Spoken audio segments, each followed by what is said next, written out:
Hello everyone, a warm welcome to each of you and thank you for being with us for the inaugural Courageous Voices event. I'm Simon Adams, President and CEO of the Center for Victims of Torture. Today we gather to commemorate the United Nations International Day in support of the victims of torture and to honor the resilience of the human spirit. I'm proud to be here with people who care about upholding human rights and standing in solidarity with survivors of torture. Before we begin, I want to acknowledge that I'm speaking to you today from the Dakota and Ojibwe homelands here in Minnesota. I recognize their unceded sovereignty and honor their elders who have been the custodians of this land across the generations. I'd also like to draw your attention to a few elements on your screen that will help make our time together more interactive. Over on the right, you'll find the chat box. Throughout the event, please share your reactions, thoughts, questions, and engage in conversation with me and other members of CVT's community. If you haven't done so already, please take a moment to introduce yourself by sharing your name, where you're joining us from.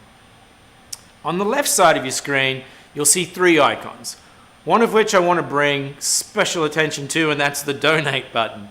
Throughout our time today, we'll be inviting you to make a financial contribution to be part of a movement that is helping to change the world, one courageous voice and one unbreakable spirit at a time. I also want to point out the progress bar at the bottom of your screen. This will give you real-time updates to the incredible generosity and support pouring in from you and your peers. And this leads me to my next important point. Tonight, we're going to be trying to raise $20,000 for CVT. And I am thrilled to announce that we have already raised more than $10,800 towards our goal. I know that together we will meet our goal and help more survivors find hope and healing. You made time today to join this first ever event. And I want you to know how important you are to CVT's community. By being here, you have the opportunity to make an impact that will continue long after you turn your computer off at the end of today. You and hundreds of others are initiating a ripple effect. Together we are sending a powerful message to survivors of torture around the world. We're saying we see you. You are not alone. Although physically separated, we are united through the internet and through our shared commitment to human rights. I've said this before and I will say it again. We're a community of commitment here at CVT. Wherever my travels take me, I witness this unwavering commitment in each and every one of you that I meet. I'm in awe of the tremendous power and dedication that this community holds. I'm confident that together we'll forge a future in which torture no longer exists. And once again, I extend my warmest welcome to all of you. And let us embark on this virtual journey together, knowing that our collective efforts make a difference. And before we hear from our special guests, I want to say one additional thank you to tonight's exclusive sponsor, BMO Commercial Bank. Thank you, BMO Commercial Bank, for making this event possible and standing with survivors of torture.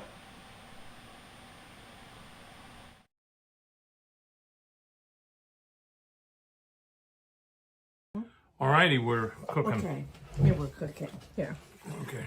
Hello, greetings. We are here, my husband Mandy and I, to welcome you or to tell you about and welcome you to the gala on June 26th that is being sponsored with the UN International Day in support of victims of torture. And that sounds a little weird, doesn't it, have a gala about that? But it's... Not if you're trying to raise funds and awareness. Okay. At first, I told Fawn, who is one of the executives, that I just couldn't deal with victims of torture because the world's too sad.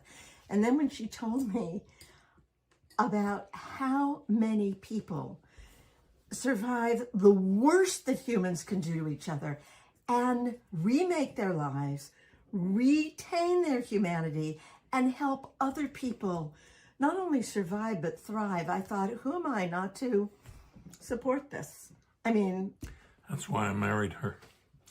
It is an extraordinary organization, and it works in, look at all these different countries where it is.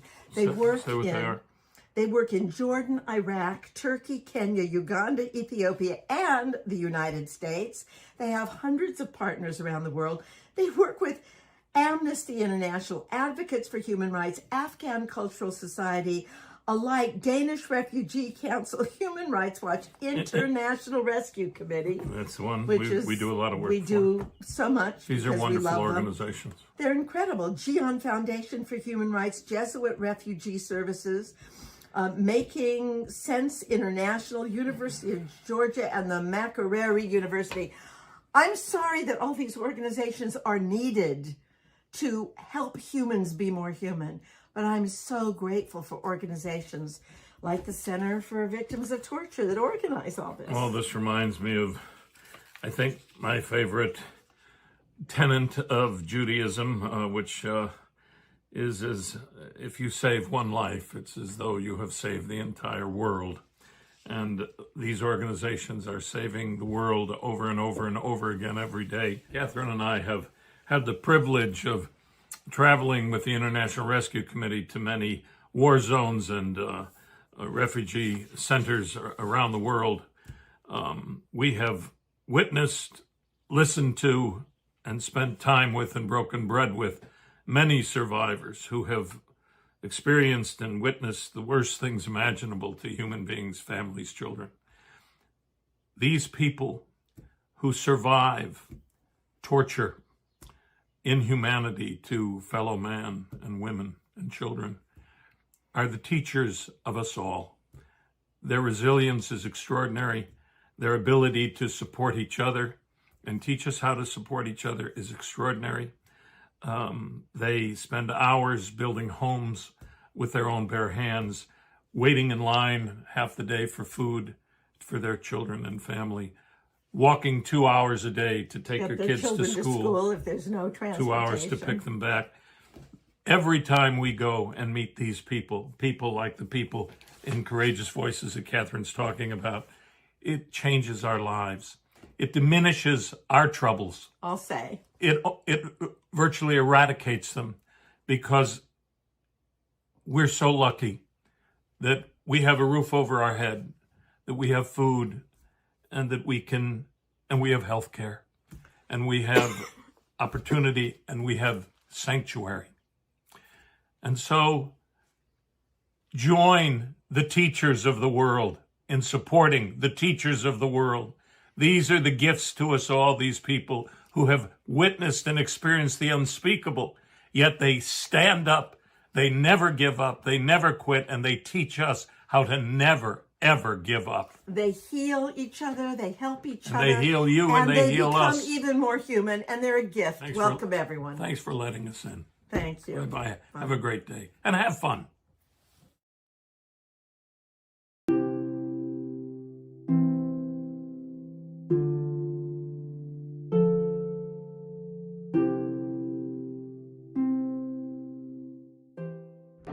ሽመይ በላይቱ ይባል መጻሁሉ ቦታ አመራዊ ወረዳ ተገዴ የ13 ሺህ ዓመተ ምህረት የተፈናቀለ ነው ዝመጽ ማለት የዋቴን ገዛው ተቃጠሉ ከሎ ዓብይ ስምብራት እዩ እዚ ስምብራት እዚ ናብ ሰብ ዝሕውሰካ መንገዲ ኣይኮነን ወይ ንኻተነጽልካ ትነብረሉ ኩነታት እንዴ ካብቲ ተወቢሱ ትካል እዚ ንዓይ ካብቲ ሓደጋ ንሱ ክወፅሉ ዝኽእለሉ መንገዲ ምኽርን ማዕዳን እናሃበት ኣነ እውን ህይወተይ ቁሩብ እናሰርዓኹ መፅእ ንዓይ ገዲፉ ዋላ ንኻሊእ እውን እስቲ ዝረኸብክዎ ትምህርቲ ብትኽክል ጉድኣት በፅሐ እኳስ እቲ ጉድኣትካ ምሳኻ ኮይኑ ዘተሓድነካ ምሳኻ ኮይኑ ዘተባብዐካ ትካል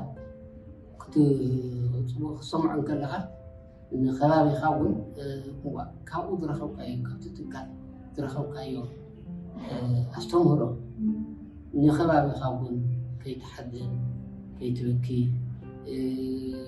ሓልፈልካ እዩ ኢልካ ምውጋዕ መንገዲ ፈጢረ ማለት ኣብ ስድራ يعني مثل ما يقول إمكانيته ولا عقله ولا أي شيء التوعية مالته تمام. يعني كان عصبي بشكل يعني بأي شيء دراسته. الحمد لله الأحسن بهواية. والنسبة إلي أني يعني كنت يعني حيل عصبية بشكل، يعني مثل ما تقول يعني كان القلوب الأحمر مشتغل. هسه لا الحمد لله الأحسن. أيوه. I'm a refugee based in Kenya. My healing journey started with CVT, and it has been very positive in my life. Before I came to CVT, I had a lot of issues. I have mental issues. I was stressed, depressed. I have suicidal thoughts, and I was even about to kill myself because of the things I went through in my country. But after counseling, after the sessions that I did in CVT, I got healed through counseling and physiotherapy. Now I can feel good, I have peace, I have hope, I have a good relationship with people, and a lot of things has happened to me because of CVT. So I'm very grateful. For now, I'm a community worker. I'm working with CVT, and I'm bringing people to come and get healed in those sessions. Yeah, and I hope for the best because I still continue having that hope that I got in CVT. Thank you. CVT helps me release my pain. Talking with the CVT is like medicine that helps my pain. I release my worries and they listen to me with an open heart. I could not stand alone during this storm of life without CVT's support and words of encouragement. I get hope from CVT. I extend my thanks to everyone who helped me and my child in the family center, because my child has improved greatly during the treatment journey in terms of his behavior and actions. And this was mainly as a result of your efforts. Even my behavior and dealings with my child have changed for the better. I was treated very well by everyone. I encourage all mothers to bring their children to the center. Thank you, everyone. ورجعت بيتي أنا صرت عنه غريب، طبيعي يسكت يلي مات ومضيع طريق، من تمثال العبرة مطلعلي منه نصيب، كسروه حرقوه حتى الصليب. لشخص كأنه مجهول فأبدعت وعطيت أكتر وحكيت أكتر وكتبت أكتر ووصلت شعوري أكتر وخلاني أكتشف نقاط جدا مهمة بحياتي كانت ضعيفة جدا. قدرت أرجع نمية، رجعت ألاقي حالي ورجعت وقف على رجلي، وقدرت أني أنا كمان كون إنسان معطاء بالحب والحياة بالسلام الداخلي لكل اللي حوالي، من خلال تحويل هذا العلاج لعمل بمؤسسة إعلامية اليوم أنا عم أشتغل فيها، من خلال برنامج سميته دقة قلب، لأنه بكل دقة قلب في قصة ولازم نحكيها. واليوم كنا عم نحكي قصة دقة قلب يلي هي دقة قلب سامر يلي عانى، ممكن نزح تألم، لكن اليوم هو عم يغني، عم يوقف على رجليه، عم يشارك قصته كرمال يقدر يوصل السلام والمحبة للكل. ما حبيت أكون أناني، حبيت أعطيها لكل الناس اللي بحبهم وبعرفهم ممكن يكونوا خجولين إنه يقدروا يزوروا أي مركز أو شخص يتعالجوا، فحبيت من خلال عملي بالإعلام أقدم برنامج اسمه دقة قلب، بحكي لهم عن الإشي اللي أنا اكتسبته من خلال هذا المشروع، توصيل حالة من خلال مرحلة علاج أنا مرقت فيها. فبتمنى يكون هذا الشيء قدرت أوصله من خلال هذا الوقت اللي مسموح لي. شمي ممر زنوش قبل مريم ويبهال يوم بزح زورو عوارح أو سويتي زبهال تكاتنا تقلقل كي يزركب يعني أي حرقة أميرة هو تيكت فوق زنكور ካልእ መፍጣሪ ዝፀለሉ ምንባር ዝፀለሉ ኩነታት ነይሩ ድሕሪኡ ግን ስዊቲ ዝበሃል ኣሎ ናብ ናይ ሰባት ስነኣእምሮ ዝተበላሸወ ሂወት ዝፅግን ተባሂሉ ተሓቢሩ ዝመፀሉ ግዜ ያው ክበኪ ምሳይ በኽዮም ካብ ውሉድካ ንላዕሊ ሶፍቲ ሒዞም መፅኦም ላዕልትካ ንሓጎሱ ብደንቢ ዘዳምፅ ኢኻ ውሽጥኻ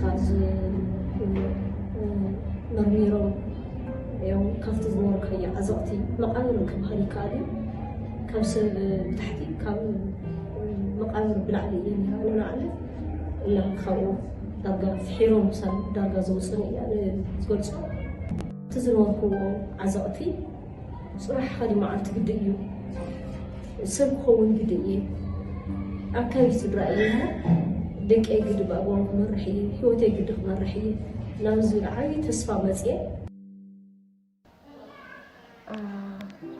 Tangu nikuja CBT ya nimesaidika kabisa kulingana na mafunzo, kulingana na ushauri. Nilikuwa sijielewi, nilikuwa sijui nini, nilikuwa najilaumu. Yani siokuwa naona kama mimi naweza, sikuwa naona mimi kama ni mtu kama wengine. Yani sikuwa naweza sema sikuwa najisikia vizuri, lakini kulingana na ushauri, kulingana na mafunzo nilisaidika. Nilikuwa na mawazo uchungu, nilikuwa nafikiria mambo mengi, nilikuwa nafikiria kuhusu yenye nilipitia, lakini kwa saa hii kulingana na ushauri, kulingana na mafunzo nasikia vizuri. Saa hii mawazo ilipungua, saa hii sifikirie vitu mingi. Huwa nilikuwa naumwa na kichwa sana kulingana na mawazo yenye nilipitia, lakini naweza sema kwa saa hii iliisha. Saa hii siumwi na kichwa, saa hii naishi vizuri kwa nyumba. Kitambo nilikuwa ni kugombana, sikuwa naweza kuongea vizuri na watu, sikuwa naweza kuongea kwa nyumba vizuri, lakini saa hii naweza sema nimesaidika. Nashukuru. Depression and anxiety, social isolation, denial, and insomnia. Hi, I am a refugee here in Jordan, and I was one of the beneficiaries from the CBT, psychotherapy and physiotherapy program. Wound of the body can be healed, but what about the wound of the soul? I was never been able to fix them by myself, but the specialist helped me a lot to move on and to understand my inner self and how to deal with my issues. I was really lucky to find them and to be able to join them. And now my life, not in a perfect shape, but it's better than before, which is really important to me. I find answers in everything, and I hope others can do like I did. Thank you, CVT.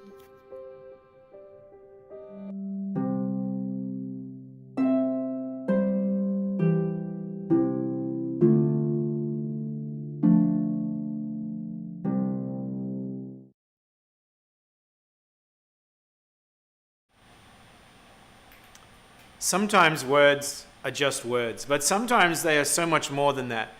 And sometimes even the heaviest story can end in inspiration, or as we just saw, a painting or a song, and in a life regained. So I hope you were as moved as I was by those remarkable stories from such extraordinary survivors. As a reminder, our goal for this event is to raise $20,000, and I'm thrilled to share with you that we are making remarkable progress. The current tally on our fundraising bar stands at an incredible $12,000. We are well over halfway towards reaching our target, and the momentum is building. So let's keep it going to ensure that CVT has enough resources to provide life-changing and life-saving care to tens of thousands more survivors of torture that need our help around the world. My colleagues and I are doing all we can to show up for survivors, and you can too. You can make a financial contribution when you do that, you're helping to interrupt the intergenerational impacts of trauma. You're helping a survivor to process their trauma and to rebuild their lives. What does this look like, though? Your gift of $50 helps Angelique in Kenya find the strength to take care of her children, to bring them to school, keep them clothed and fed. Your gift of $100 helps Marina in Jordan feel that she's not alone anymore, that she is part of a community. Your gift of $1,000 helps keep Carlos connected to a loving support system even after he has left Casa Elitas to begin rebuilding his life in a new home in New York after the arduous journey from Venezuela to Arizona. Your gift of $10,000 helps John, an asylum seeker from Sudan, put the trauma of his past behind him and look ahead to a life filled with opportunity after receiving care for 1 year at the St. Paul Healing Center here in Minnesota. No gift is too small or too large. We appreciate any gift that you can make today. Speaking of appreciation, let's take a moment again to thank our incredible event sponsor, BMO Commercial Bank. And because of their generosity, the gifts that people are making today will go directly to where it's needed most, providing that life-saving and life-changing rehabilitative care to survivors of torture. I'd like to extend my deepest gratitude to each and every one of you who have contributed so far. Your gifts help create positive change in the lives of individuals and communities around the world. So, thank you. Today is June 26th, which is an important day for all of us at CBT.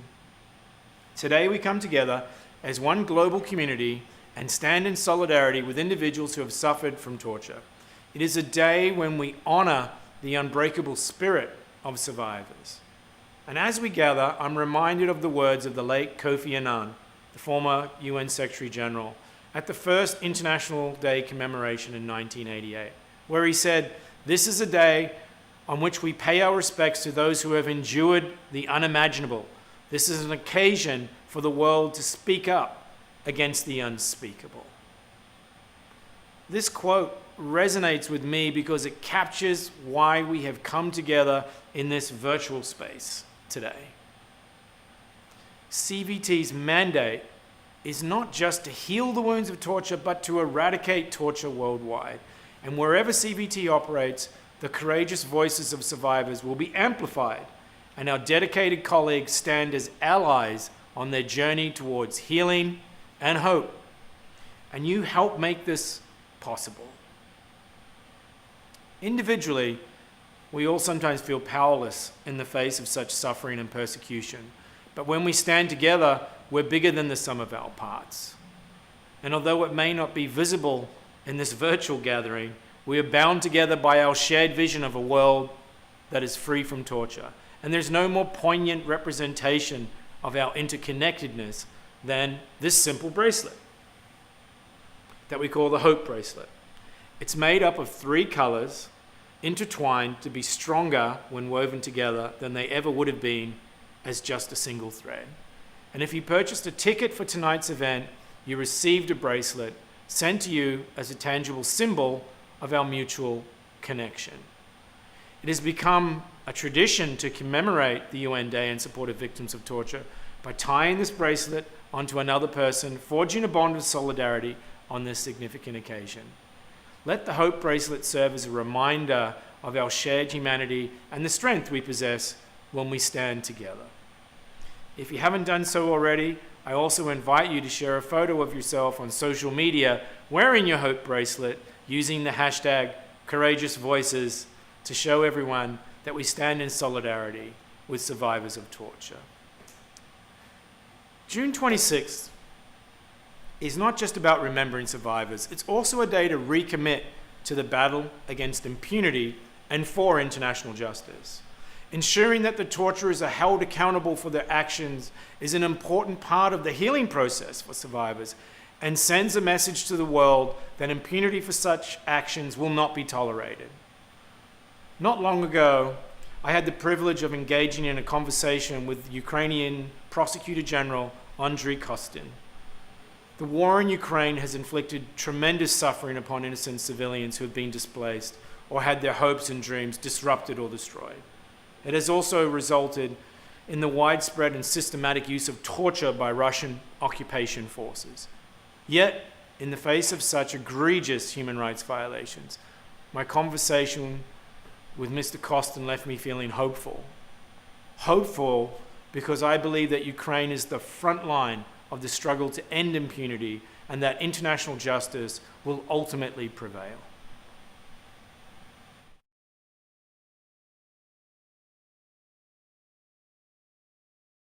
Thank you very much, Your Excellency, Prosecutor General. Thank you for making yourself available. Maybe my first question to you is if you could give us some idea of the type and the scale of atrocities being committed against the Ukrainian people, both armed forces and civilians at the moment. Thank you, Dr. Adams. I would say, answering your question, that it's more than 15 months now since Russia initiated large-scale aggression against Ukraine.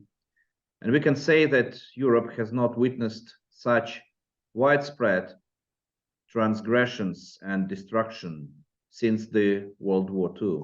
The numbers speak for themselves.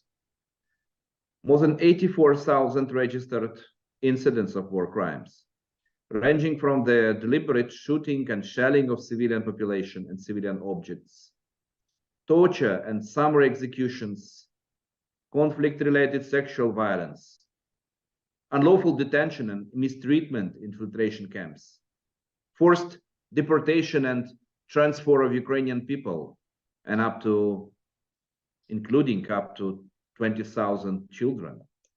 Pillage on massive scale. It has a devastating toll on the civilian population. 10,299 killed and 14,125 injured. In addition to human losses and suffering, the war has caused a displacement of population, over 8 million of refugees across the world and around 5 million of internally displaced inside Ukraine. Therefore, no region of Ukraine has been spared by the conflict. So what do you think Russia hopes to achieve by pursuing what seems to be so clearly a policy of systematic use of torture?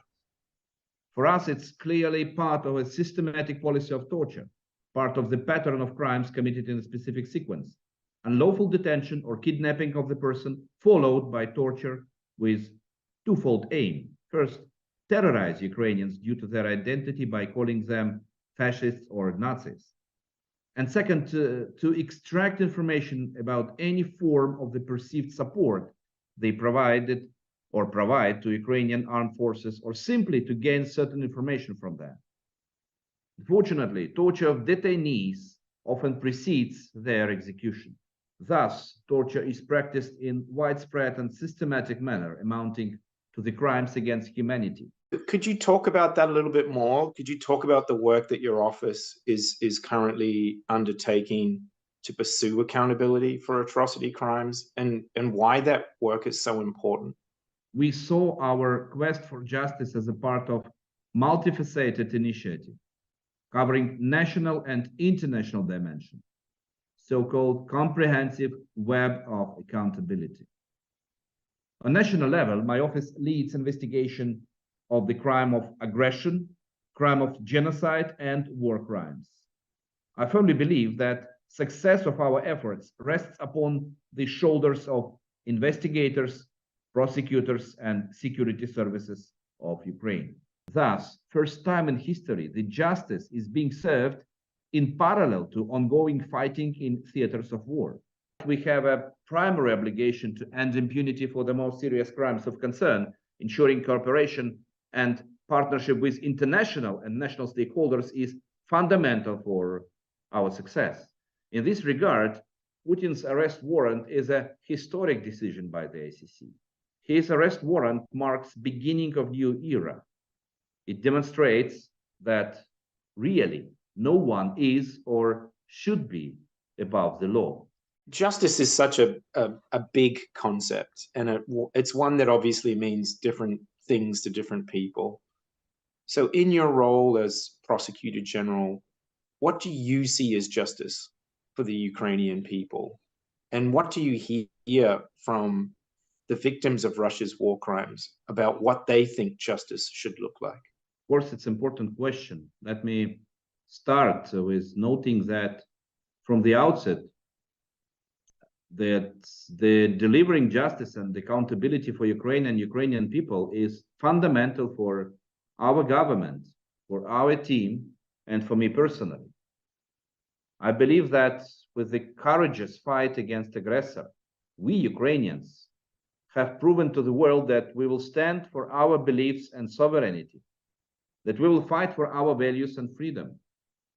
Similarly, we believe that seeking justice for the victims and survivors of mass atrocities is our job to do, and we do not waver from it. My understanding of justice is very simple. No one should stay unaccounted for the international crimes committed in course of Russian aggression against Ukraine. Victims and survivors of the atrocities need to be heard both before the national as well as the international mechanisms such as the International Criminal Court. From our side, we have taken proactive actions to mitigate trauma by designing victims and witnesses coordinators in April of this year. We are also working with our international partners to implement victim-oriented approaches, taking into consideration the best interests of the child, as well as survivors of conflict-related sexual violence as most vulnerable group of victims and survivors. Just on that issue, you've spoken about how you and your team have moved so quickly by historic standards to hold some of these perpetrators accountable within Ukraine's own legal system. But given the overwhelming scale of the crimes that you're talking about, the number of cases, and that some of these crimes will need to be prosecuted in tribunals outside of Ukraine that obviously don't move as quickly or haven't even been created yet, it's going to be very difficult for prosecutions to keep up the pace with that. So my question is, how does your team manage what I'm sure is at least some victims' desire for swift justice when the reality is that more widespread accountability is likely to be a long process that's going to be drawn out over time? I do not think that there is a ready-made solution to your question. We need to try our best within the limits of our capacity. And that's what we have been doing so far, investigating and prosecuting in parallel to defending our soil against the aggressor. At the same time, we need to be realistic. The high number of crimes would require years, if not decades, for prosecution to secure accountability in fair and impartial manner. You have rightfully noted victims desire justice. Swiftly, and often due to very objective reasons, we cannot do that. In such cases, what matters is proper awareness of the victims, informing them of progress undertaken and steps planned without jeopardizing investigation. Thank you for that. And let me just say that personally, thank you so much, and thank you for making time for us today. Thank you, Mr. Rados, and thank you for this opportunity to share the information about our work. It's important that the world know how it happens, since everyone needs to understand that ensuring justice for the victims and survivors of this war could not be done by Ukraine and Ukrainian legal system alone. Justice really matters and is really important. The justice is a value, actually, not only for Ukrainians, but for everyone who is supporting us. So it's not only for us, it's also for your nations, for your people, and for all others who are looking at us. And I would say, even for the people who live in the aggressor state, accountability is looking at them that it may be just a matter of time to collect evidence. Really, the most important for me is that victims and survivors of this war of aggression would receive their matter of justice. I couldn't agree with you more. I think international justice is contagious. In the same way that impunity begets impunity, international justice is contagious. And I just wanted to end. You mentioned that, you feel that you're fighting for the rest of us, and I would just want to say, on behalf of people who believe in human rights and international justice, we know that and that we see that. We're with you, and we wish you all the very best. We want you to stay safe, and we are with you in this fight for human rights and international justice.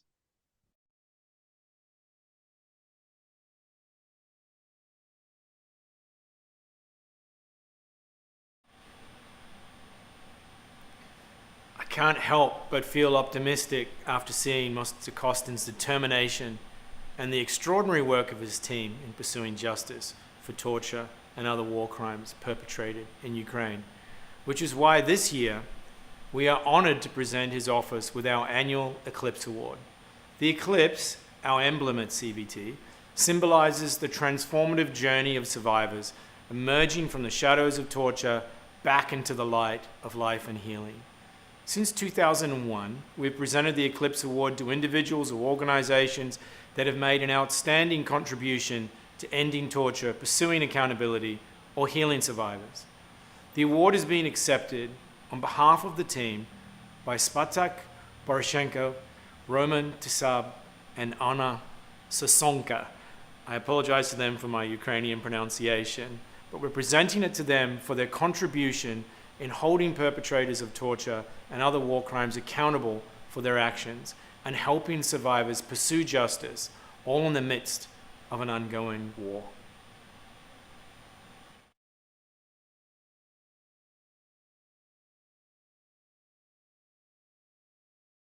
Hello, my name is Spartak Borisenko, and I'm the prosecutor of the Kharkiv Regional Prosecutor's Office. Since the beginning of the full-scale war, we have been documenting and investigating war crimes committed by the Russian army. Among those crimes are the illegal detention and torture of people. We managed to establish more than 20 torture chambers operating in the territory of the Kharkiv region, and we managed to organize investigation into the torture of more than 700 people. I am grateful for the recognition of my work. Every procedural action, every testimony, and every piece of evidence is a way to restore justice, without which the victory of Ukraine and the security of the modern world would be impossible. Hello, I'm Anna Sosonska, prosecutor of the Prosecutor General's Office. I coordinate the investigation into crimes of sexual violence related to the conflict. CRSV crimes have been recorded wherever servicemen of the Russian Federation were or are. This especially applies to torture chambers, where both women and men are subjected to torture, often because of their pro-Ukrainian position and refusal to cooperate with the occupiers. This type of crime is a serious challenge for society, the state, and the entire international community. Survivors find the strength to testify and help others. They know that their testimony is a weapon against the aggressor, and bringing the perpetrators to justice is a part of their journey to overcome the trauma. I want to thank the Center for Victims of Torture for honoring the work of our unit and me personally. This is a signal that we are on the right track. Hello, I am Roman Tsip, a prosecutor of the War Department of the Prosecutor General's Office. Every day, Russia commits war crimes, using weapons prohibited by the Geneva Conventions, shelling civilian objects, killing and torturing civilians and prisoners of war. Prosecutors and investigators work with dedication and persistence, often in close proximity to a war zone. Our unit carries out procedural guidance in 50 high-profile criminal cases, based on the facts of more than 270 grave and especially grave crimes. I am grateful for the high evaluation of work of our unit and my contribution. Respectful audience, today we are all commemorating the International Day in support of victims of torture, so that the victims and the survivors feel that they are not alone with trauma and their quest for justice. We, the international community, do not turn blind eye on these atrocious acts and undertake all efforts to prevent torture, protect its victims and survivors, as well as prosecute perpetrators. It is universally recognized that torture annihilates the victim's personality and infringes human beings' dignity. It has long-term and severe consequences that affect families and communities surrounding the victims and the survivors of torture. Therefore, we need to be compassionate and systemic in our efforts. As we all know, despite the absolute prohibition of torture, it still persists in all parts of the world. Unfortunately, the ongoing war of aggression waged by Russian Federation on Ukrainian soil is no exception. Torture is becoming a weapon of war used against the civilian population and prisoners of war without any consideration of humanity. In such times, rescuing survivors, securing protection and adequate services, effectively investigating and prosecuting the perpetrators are our priorities. And I am glad that our prosecutors share the same belief, as attested by their dedication and commitment. Dear colleagues, dear prosecutors, thank you for your fight at the legal front, for securing justice and accountability for victims and survivors, for our people and Ukraine. Let me also use this opportunity to express our gratitude to the Center for Victims of Torture for your recognition of the efforts undertaken by our team. Such acknowledgement from the international community is undoubtedly inspiring.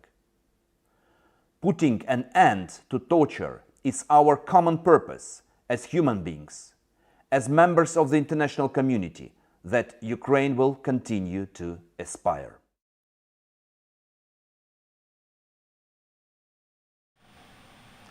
I extend my heartfelt appreciation to this courageous team of prosecutors for their exceptional contributions, and to Prosecutor General Costin for his steadfast dedication to the cause of justice. I actually conducted that interview with him after he had been awake for most of the night because Kyiv was under rocket attack. It's time for another fundraising progress update, and I am absolutely thrilled to announce that our progress bar now stands at $23,000. So thank you, each and every one of you, for your contributions. Every single dollar means that CVT can do more for survivors. If you haven't had a chance to contribute yet, now is the time for you to click that donate button. Every gift brings us closer to our shared goals. A world free from torture is not an unattainable dream. It's a moral imperative. Every place I visit, I meet survivors, talk with them, listen to their stories. I've witnessed firsthand how, with your help, survivors are able to heal from their wounds and re-emerge from the darkness of torture. This is where you make your impact. Thank you very, very much. And I'm thrilled to now introduce my colleague, Celeste Robinson, who's been working with our programs in the Middle East for 9 years and is leading CVT's justice and accountability work in the region. As we just heard from Prosecutor General Costin, justice can mean something different for each individual survivor. So Celeste, what led CVT to begin working with survivors and supporting them in seeking accountability? Thank you, Simon, for inviting me. It's an honor to be here today. It's especially inspiring to hear the courageous efforts of Prosecutor General Costin and his team as they seek accountability for atrocity crimes being committed in Ukraine right now. I'm humbled and privileged to work with incredible partners, staff, and survivors in pursuit of justice and healing. To answer your question, at CVT, our work honors individual survivor strengths, courage, and agency while restoring the dignity of the human spirit following unthinkable abuse. Many survivors who participated in CVT's programs wish to share their stories, raise their voices, and contribute to change. When therapy is complete, some ask what comes next. We've heard from survivors that both rehabilitation and justice are important parts of their healing journey.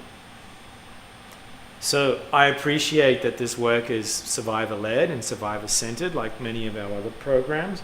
And before I ask you more about the specifics of the programs, maybe you could give us some more general context around this work. Absolutely. Trauma can destabilize justice efforts in many ways.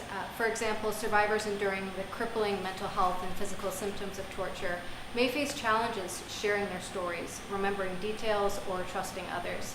Because of this, resilience and rehabilitation services are critical in supporting justice efforts, yet they may not fully heal the wounds of the survivor.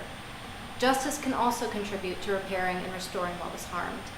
As you mentioned earlier, Simon, justice must be meaningful to individuals as well as to communities. It can include accountability, which holds perpetrators responsible for their actions through direct consequences. And in the case of mass atrocities, like we heard about in Ukraine, there may be both widespread social need for accountability as well as many diverse and deeply personal notions of justice. Failure to pursue and achieve justice may impede healing and cause further harm. Thanks for that, Celeste. And when we think of justice, we often just think purely about the legal system, but obviously justice and accountability can mean so much more than that. So can you share a little bit more about what the program specifically focuses on? Yes, of course. Guided by survivor voices and ideas, CBT programming pays a particular attention to how the goals of healing justice, or healing trauma, advancing justice, and strengthening civil society can intersect. For survivors to have positive experiences pursuing justice, all parts of the system need support.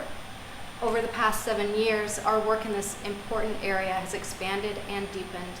From Uganda to Iraq, we use an integrated and trauma-informed framework to center the needs of survivors as they pursue healing and justice, including accountability. And many different parts of CBT programming support this work. So can you give us some couple of examples of that, maybe? I'd love to. In our direct services programs, clinicians provide therapeutic care to help survivors process their experiences and restore their spirit. Therapeutic services also help rebuild trust and social connections so survivors can more comfortably engage with justice efforts. In our capacity development work, expert trainers support local partners to design, develop, and advance trauma rehabilitation services. Many of these partners also document survivor stories, map patterns of violations, and conduct research to hold perpetrators accountable. CBT trainers provide them with guidance on how to document and investigate violations in trauma-informed, survivor-centered ways. In addition, our New Tactics for Human Rights team supports survivor-led organizations, victims groups, and coalitions as they design and implement strategic advocacy campaigns in support of justice. And lastly, CBT's evaluation and research team has completed justice perceptions interviews to better understand what's meaningful to survivors of particular atrocity crimes based on their own identities, experiences, and priorities. So you've talked about how justice is both meaningful and different for each survivor. So can you talk a little bit about what it is like, individualized justice for different people? Yes. When we're able to adapt and combine these elements of therapy, documentation, training, and strategic advocacy, we're able to offer survivors a powerful opportunity to share their stories and pursue justice in a way that's meaningful to them as well as to broader social efforts to hold perpetrators accountable. We call this therapeutic documentation. This documentation can take many different forms, but it's always guided by a survivor's own personal vision for justice. For one survivor, this might mean testifying against a criminal in court or helping to build a case against powerful abusers. For another survivor, it might mean memorializing their experience through art or sharing their experience for public awareness. Before, during, and after, CBT can help ensure that survivors receive the care and support they might need. We've heard from survivors that this process is truly unique. Survivors have documented experiences and violations they never shared before, even with other investigative efforts or in therapy itself. Survivors have shared that this gives them hope that justice can be achieved. So thanks for sharing that, Celeste. And as we wrap up, maybe what's next for CVT's Justice and Accountability Program? We're really excited about what's coming at CVT. As we look ahead, we're collaborating with survivors, activists, international mechanisms, local partners, and many others to strengthen our support for justice efforts worldwide. This includes enhancing our support to strategic litigation efforts and war crimes investigators like Prosecutor General Closton and his team to hold perpetrators accountable for atrocities while supporting individual survivors and witnesses who raise their courageous voices. Thank you so much for that. Celeste? Thanks, Simon.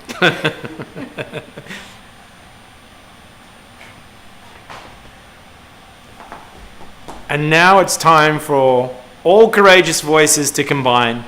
And I invite you to share your own message of hope and support for survivors. Please take a moment to share what this day means to you and write your message in the chat box. If you had the opportunity to speak directly to a torture survivor at this very moment, what message of strength and compassion would you convey? We're now going to take a brief pause to give you a chance to write your message, type your message in the chat, and we will share a selection of these messages on the screen so you can see the supportive words of this community. So type away. I can see that a CVT board member, Carlene, has written that as a member of CVT's board, I'm proud of you and inspired by your courage and your strength. May your healing journey continue. Larry, I don't know where Larry is, but Larry shared, you have shown the strength to survive unimaginable horrors and can use that strength to move forward with your life. It may not be easy, but you'll find many who will be there to support you with compassion and understanding. I wish you love, peace, and much success. You deserve a wonderful life. Thank you, Larry. CVT board member Connie has written, you are a strong survivor and not alone. We stand united and full of admiration for all that you have overcome. And Joe, I'm not sure where Joe's coming in from, but Joe has shared, your strength, resilience, and compassion are inspirational. Thank you for sharing your story. Thank you for your message, Joe. This is what a community of commitment looks like. Thank you for sharing these messages. Each of those words holds power, and we'll gather these messages to ensure they reach the survivors that we are very privileged to work with. And these messages will help survivors know that they are not alone in their journey, and that an extraordinary community of people around the world stands with them, that you are standing with them. At the beginning of this event, I told you that our goal was to raise $20,000. And my heart is filled with enormous gratitude as I announce that through the generosity of each and every one of you in this virtual room, we have not only achieved that goal, but that we have surpassed it. I can see here, Laura showing me that it's now at $25,000. I'm truly in awe, once again, of the remarkable dedication and compassion of this community. Thank you so much. Because of your contributions, CVT will be able to extend more healing care to Afghan refugees seeking solace at our centers in Minnesota and Georgia. We'll be able to facilitate more therapeutic documentation workshops for Syrian survivors who are rebuilding their lives in Turkey. And I know some people in Turkey are tuning in today. We will support the reconnection of survivors with their communities in Uganda, fostering a sense of belonging and restoration. We will create safe and nurturing spaces for persecuted LGBTQ refugees and asylum seekers in Kenya, ensuring that their unique needs are not diminished or excluded. And we will do all of this and so much more for thousands of survivors in nearly every corner of the world. The impact of your support will be felt worldwide and will go to those who need it the most. And although we've surpassed our goal, if you haven't made your gift yet, you can still do so. Please click that donation button in the menu bar on the left-hand side of your screen, and no matter what amount you decide to give, know that your gift matters and that you matter. Thank you to each and every one of you for taking the time to gather with us for this first ever event. Thank you for your generosity. Thank you for believing in a better future. Together, we are making a tangible difference in the lives of survivors and illuminating a path towards healing. Thank you for helping to build a world where compassion triumphs over cruelty, one courageous voice and one unbreakable spirit at a time. Thank you. Good evening. Good night.